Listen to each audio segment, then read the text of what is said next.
Secrétaire américain à la Défense est à nouveau sur la sellette, un mois après les révélations du rédacteur en chef de The Atlantic concernant son accès aux messages signalant l'attaque américaine au Yémen. Marie-Ève, on apprend qu'il ne serait pas le seul à avoir reçu des informations confidentielles. Effectivement, Sophie, le New York Times a révélé qu'il aurait aussi communiqué des détails sur ces attaques à des membres de sa famille, notamment son épouse, son frère, ainsi qu'à son avocat personnel. Tout ça dans un autre groupe de discussion, toujours via l'application Signal.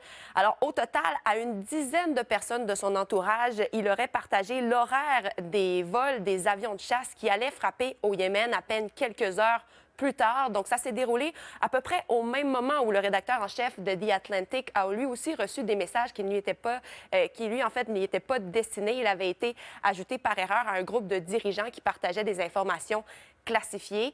Après ces nouvelles allégations, Pete Hegseth a été questionné aujourd'hui devant la Maison-Blanche. Il a tout rejeté du revers de la main, mais il a aussi blâmé les médias. Il a parlé aux journalistes de façon assez agressive. Vous pouvez l'entendre.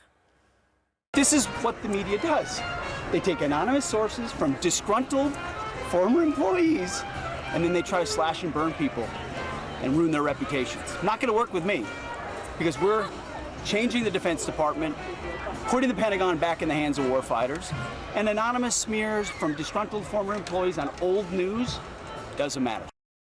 Oui, malgré ce qu'il en pense et il en dit, c'est toute la crédibilité du secrétaire à la Défense et qui est à nouveau remise en question. Oui, et déjà, Sophie, dès sa nomination par Donald Trump, on remettait sa candidature en doute. Il faut savoir que Pete Hegseth, il a été connu aux États-Unis en étant présentateur sur les ondes de Fox News. Oui, il a été un militaire auparavant, mais il n'avait aucune expérience à titre de haut dirigeant. Et au-delà de son curriculum vitae, sa nomination avait presque été bloquée au Sénat en raison d'allégations d'abus d'alcool et d'inconduite sexuelle. Donc, avec ce nouveau chapitre de ce qu'on appelle le Signal Gate, il y a vraiment de plus en plus de grogne à son égard à l'interne, des élus qui réclament carrément son congédiement de la part du président des États-Unis. Mais quand on a demandé à Donald Trump s'il avait toujours confiance en son secrétaire de la Défense, il n'a eu aucun doute. Il lui réitère sa confiance. On peut l'écouter.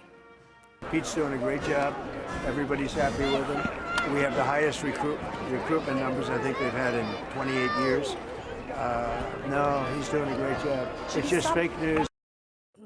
Pete Hegseth faisait déjà l'objet d'une enquête à l'interne au Pentagone depuis l'histoire révélée par The Atlantic. Il reste à savoir si les nouvelles révélations d'aujourd'hui seront incluses également dans cette même enquête. Oui. Merci beaucoup, Marie-Ève. Je vous en prie.